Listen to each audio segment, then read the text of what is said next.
আসসালামু আলাইকুম, কি অবস্থা সবার? আমি টুটুলাসের সাথে and you are watching Hablu programmer. আমাদের আজকের এই পার্টে কোড করার জন্য অর্থাৎ প্রোগ্রামিং করার জন্য এনভায়রনমেন্ট সেট আপ করবো আমাদের কম্পিউটারে, কীভাবে আমরা কোড রান করতে পারি, এর জন্য কী কী দরকার আমরা সেটা দেখব। তো ফিরে আসছি ইন্ট্রোর পর।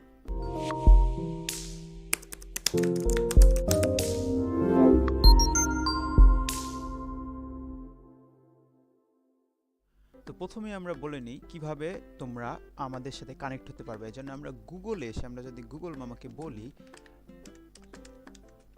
হাবলু প্রোগ্রামার লিখে যদি সার্চ দিই, তাহলে দেখো আমাদের প্রথমে YouTube, Facebook, LinkedIn and GitHub সব কিছু চলে আসবে। আমরা সবগুলো লিঙ্ক আমাদের ভিডিও ডেসক্রিপশনে দিয়ে দিব, তোমরা সেখান থেকে কানেক্ট করতে পারবা। আর তোমাদের যে কোনো সমস্যার কথা আমাদের পেজে এসে তুমি বলতে পারো।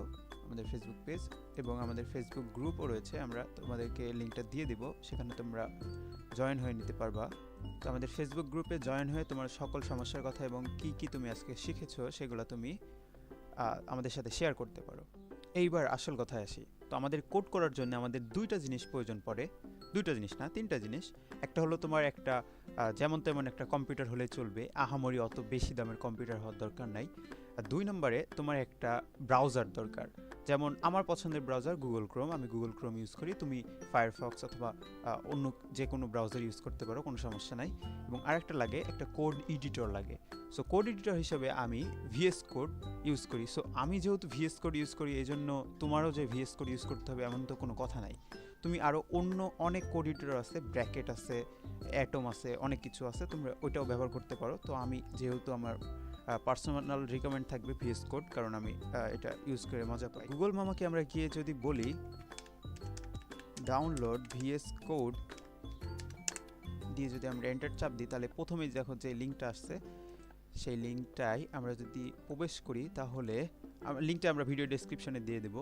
দেখো তিনটা সেকশন আসছে, একটা উইন্ডোজের জন্য, লিনাক্সের জন্য অ্যান্ড ম্যাকের জন্য। তো তুমি যেই অপারেটিং সিস্টেম ইউজ করো না কেন, তুমি সেটা ডাউনলোড দিয়ে নেবা। যেহেতু আমি উইন্ডোজ ইউজ করছি, এই জন্য আমি উইন্ডোজ ভার্সনটা ইনস্টল দেবো। আর ভিএস কোড ইনস্টল দেওয়ার আগে তোমাকে ব্রাউজার ইনস্টল দিতে হবে। তো আমি আশা করছি যে তোমার কম্পিউটারে একটা ব্রাউজার ইনস্টল দেওয়া আছে, সেহেতু আমি সরাসরি ভিএস কোডে চলে গেছি। সো এখানে দেখো উইন্ডোজ, যেহেতু আমি উইন্ডোজ ইউজ করতেছি, উইন্ডোজের নিচে দেখো 64 বিট অ্যান্ড 32 বিট। সো এটা হলো তোমার অপারেটিং সিস্টেমের ভার্সন, তুমি কত ব্যবহার করতেছো। সো এটা দেখার জন্য আমরা আমাদের দিস পিসিতে যাব। দিস পিসিতে যাওয়ার পর আমরা এখানে গিয়ে একটা মাউসে রাইট ক্লিক করে যদি প্রপার্টিসে ক্লিক করি, তাহলে দেখো আমাদের চলে আসছে এই যে এখানে 64 বিট। সো আমার সিস্টেম হলো 64 বিট। ওকে, তো আমরা 64 বিটটা ডাউনলোড দিয়ে নিই আগে। সো এই যে ইউজার ইনস্টলারের পাশে 64 বিট আছে না, এখানে যদি একটা ক্লিক করি, দেখো হ্যাঁ আমাদের ডাউনলোড শুরু হয়ে যাবে। এই তো 70 এমবির কাছাকাছি, 68 এমবির মতো। সো আমরা ডাউনলোড দেই। তো দেখো আমাদের ডাউনলোড দিয়ে শেষ। তো এখন আমরা এই আইকনটার উপর ডাবল ক্লিক করব ইনস্টলদের জন্য। তো ডাবল ক্লিক করলাম, দেখো এটা লোডিং হচ্ছে। ওকে, আসার পর আমাদের এই যে লাইসেন্স এগ্রিমেন্টটা আমরা তো যেহেতু পড়ি না, সেহেতু আমরা অ্যাকসেপ্ট করে দিই। আমরা নেক্সটে যদি ক্লিক করি, এখানে দেখো আমাদেরকে কিছু অ্যাডিশনাল সিলেকশন দিছে। তো তোমার কিছু করার দরকার নেই, জাস্ট নেক্সটে ক্লিক করবা। ক্লিক করার পর যদি আমরা ইনস্টলে ক্লিক করি, তাহলে দেখবো যে আমাদের ইনস্টল হয়ে যাবে, ইনস্টল প্রসেস। যেহেতু আমি আগে ইনস্টল দিয়ে রাখছি, সো আমার ইনস্টল আমি দিচ্ছি না, তোমরা দিয়ে নেবা ইনস্টল। ক্লিক করলে ইনস্টল শুরু হয়ে যাবে। তো আমরা কেটে দিলাম। আমরা যদি এখন অ্যাপসে ঢুকি,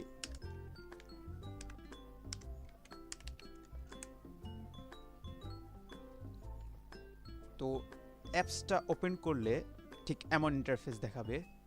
তো দেখো কি সুন্দর একটা ইন্টারফেস। এখান থেকে তোমরা এই যে হাতের বামে দেখো এই এক্সপ্লোরার মেনু থেকে যে কোনো এই যে ওপেন ফোল্ডার আছে না, এখান থেকে ক্লিক করে যে কোনো ফোল্ডার আমরা অ্যাক্সেস নিতে পারি, যে কোনো ফোল্ডার আর কি ক্রিয়েট করতে পারি। ধরো আমি যদি এখানে একটা নতুন ফোল্ডার ক্রিয়েট করি হাবলু নামে, অ্যান্ড এটা যদি আমি সিলেক্ট করে দিই, তাহলে দেখো ফোল্ডারটা এখানে অ্যাড হয়ে গেছে। এই যে ফোল্ডারটা চলে এসেছে, এই দেখো হাবলু নামের একটা ফোল্ডার চলে এসেছে।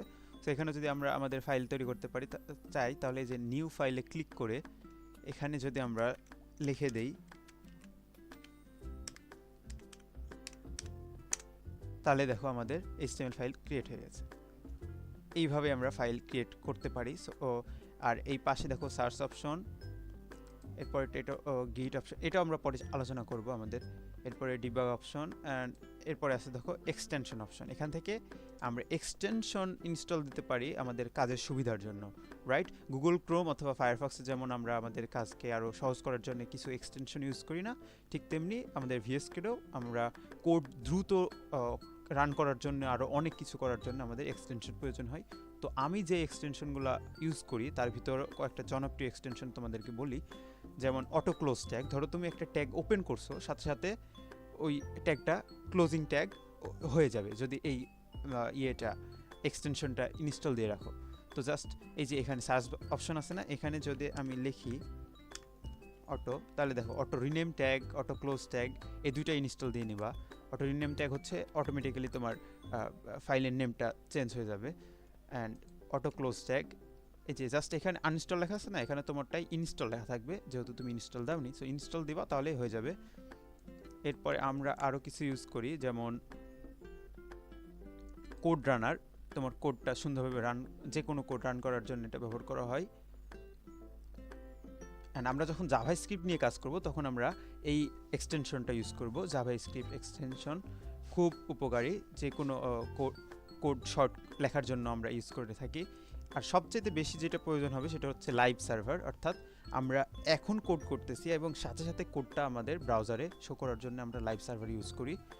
দেন আমাদের এই আইকনগুলোকে সুন্দর করার যে আইকেসি করার জন্য আমরা ম্যাটেরিয়াল আইকন এটা ইউজ করে থাকি। আর আমাদের কোডটা আরও সুন্দর করার জন্য আমরা এই যে প্রিটিআর ইউজ করে থাকি। প্রিটিআর মানে আমাদের কালারফুল হবে কোডগুলো। তো আমি এইগুলোর সব আমি ভিডিও ডেসক্রিপশনে লিখে দিব, তোমরা জাস্ট সার্চ দিবা আর ইনস্টল দিয়ে নিবা। তো এটা ধরে নিলাম তোমরা ইনস্টল করে ফেলছো। এখন আমরা দেখি একটা কাজ, যে আমাদের সেটিংটা চেঞ্জ করতে হবে। সো এই দেখো একদম নিচের দিকে গিয়ার আইকন দেখতে পাচ্ছ, এটা সেটিং। সো এখানে ক্লিক করার পর এই যে সেটিংয়ে আবার ক্লিক করব। ক্লিক করার পর আমাদের প্রথমেই দেখো অটো সেভ, এটা তোমাদের অফ করা থাকবে। তো এটা আপটা ডিলে করে দেবা, তাহলে কোড তুমি লেখার সাথে সাথে অটো সেভ হয়ে যাবে, সেভ করতে হবে না। সো কারেন্ট চলে গেলে অথবা তুমি যদি কেটে দাও তাহলে কোনো সমস্যা নাই। এরপরে ফন্ট সাইজ, এই ফন্ট সাইজটা আমরা একটু বাড়াই নি, আমরা 20 করে নিলাম এবং অটো বেড়ে যাবে, আমাদের কোনো সেভ করতে হবে না। এটা হলো সুবিধা। আর এখানে এক্সটেনশন থেকে আমরা লাইভ সার্ভারের এইটা কাস্টম ব্রাউজারই দেখো সেটিং, এটা কাস্টম ব্রাউজার থেকে আমরা গুগল ক্রোম প্রাইভেট মোড করে নিলাম, যাতে আমাদের কেস যত আছে এগুলো সব কিছু না করে নতুনভাবে ওপেন হবে। সো আমরা এটা করার পর আমরা ধরো আমাদের HTML ফাইলটাতে গিয়ে একটা তোমাকে শর্টকাট বলি, যেমন শিফট চেপে যদি আমরা 1 ক্লিক করি, এরপরে যদি আমরা এন্টার হিট করি, দেখো আমাদের HTML পুরা সিনট্যাক্স চলে আসছে। এইভাবে আমরা করতে পারি। সো আমরা লাইভ সার্ভার করার জন্য এখানে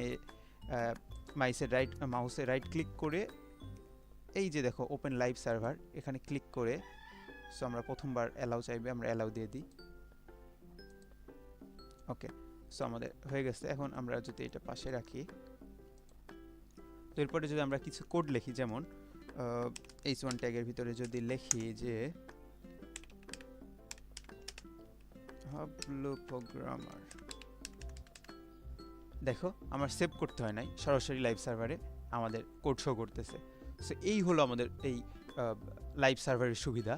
এরপরে আমরা অনেক কিছু নিয়ে আমাদের বিস্তারিত আলোচনা করব। তো দেখো আমি যদি আরও একটা ফাইল ক্রিয়েট করতে চাই, তাহলে জাস্ট নিউ ফাইলে এসে আমরা লিখব style.css।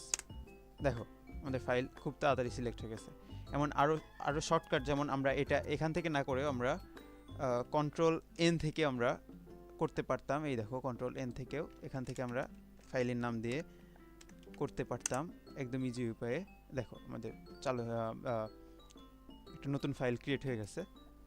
সো এইভাবে আরও অনেক কিছু নিয়ে আমরা পরবর্তী ভিডিওতে, এরপরের ভিডিওতে আমরা আমাদের প্রোগ্রামিং শুরু করে দেব। আমরা HTML নিয়ে আলোচনা করব সামনের ভিডিওতে। তো দেখা হচ্ছে পরের ভিডিওতে, and have fun, take a risk.